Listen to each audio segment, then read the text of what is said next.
The galaxy had long underestimated Earth.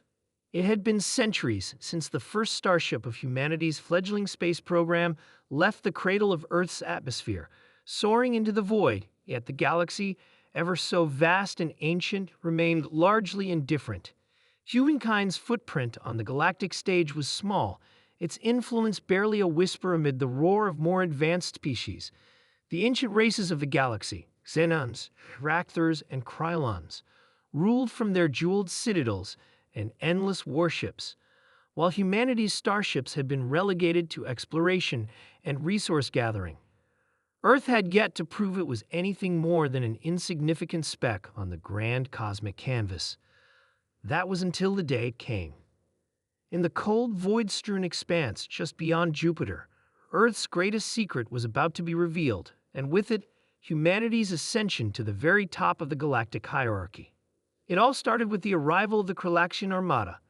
The Kralaxians, tall, skeletal beings with elongated limbs and enormous, glowing red eyes, had been terrorizing the outer colonies of the Milky Way for years. Their invasion fleets, equipped with advanced weaponry and shield technology, were thought to be unstoppable. Planet after planet had fallen under their dark sway, and even the once proud Orosian coalition had been forced to surrender their outer territories to the Kralaxians' ever-expanding grip. When the Kralaxian warlords set their sights on Earth's own colonies on Mars, Earth's governing council had prepared for the worst. The galaxy had seen Earth's defenses as primitive at best, and even its fleet was no match for the Kralaxian juggernauts. But Earth had a card that no one had anticipated. The Kralaxians' fleet entered the solar system, their arrival signaled by a ripple in the fabric of space itself, as their massive warships emerged from hyperspace like colossal shadows. The few remaining outposts of the Martian colonies braced for the inevitable bombardment. What the Kralaxians didn't know was that Earth had, for the past century, been quietly building something far greater than anyone could have imagined, a fleet so powerful, so overwhelming, that no galactic empire, no matter how mighty, would dare challenge its force. Deep in the darkness beyond the rings of Saturn, hidden in the shadow of Jupiter's gas giants, humanity had been constructing ships that defied comprehension. The vast majority of the galaxy had no clue that Earth's engineers had cracked the secrets of near-instantaneous propulsion, weapons of unimaginable power, and shields that could repel even the most devastating cosmic forces. Earth's new fleet, codenamed Project Horizon, was a force unlike anything seen before. It was the culmination of decades of secretive research and work by Earth's finest minds, aided by technologies salvaged from the ruins of ancient galactic civilizations. As the Kralaxians' warships neared Mars, ready to crush the human resistance, a single message was broadcast across the entire frequency spectrum of the solar system. We are humanity. This is our home. Leave now or face extinction. The transmission was brief but carried a weight far greater than its simple words. And then, as if summoned by the declaration itself, the Project Horizon fleet emerged from the depths of space. At first, there was nothing more than a faint shimmer in the void, a distortion of light in space itself. But then, in an instant, the fleet appeared in full force. The first ship to emerge was the Arcadia, a massive dreadnought nearly 3 kilometers in length. Its surface shimmered with the energy of hundreds of fusion reactors, and its hull was reinforced with a nanomaterial that had been developed from the research of long-dead civilizations that had once called the galaxy home. Its guns, capable of firing with the power of 1,000 suns, glowed with blue fire as the first shots were fired. Behind the Arcadia, the rest of Earth's fleet emerged, each vessel more formidable than the last. There was the Titan, an enormous carrier ship capable of deploying squadrons of fully automated fighter drones, each equipped with the most advanced laser and missile systems ever developed.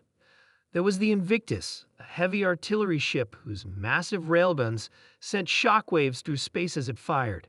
And there was the Vanguard, a ship whose shields were so powerful that even the Kralaxians' most advanced weapons bounced off them like raindrops on a steel roof. For a moment, the Kralaxian fleet hesitated, unsure whether this was some sort of illusion or a terrible new weapon the humans had developed. But then it became clear. Earth was not afraid. Earth had come to fight, and it would not be denied. The Kralaxians, seeing their superiority crumble before them, initiated an all-out attack.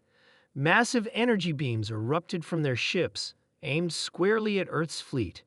But the Project Horizon ships absorbed the blasts with ease, their shields holding firm against the onslaught.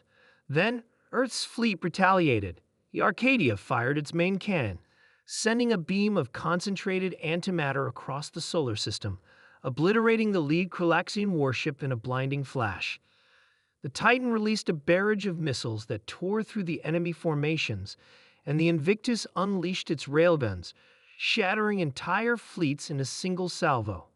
The battle was unlike anything the galaxy had ever seen. It was humanity's first true display of power on the galactic stage, and it was a sight to behold. In the shadow of Jupiter, Earth's might was revealed in full force.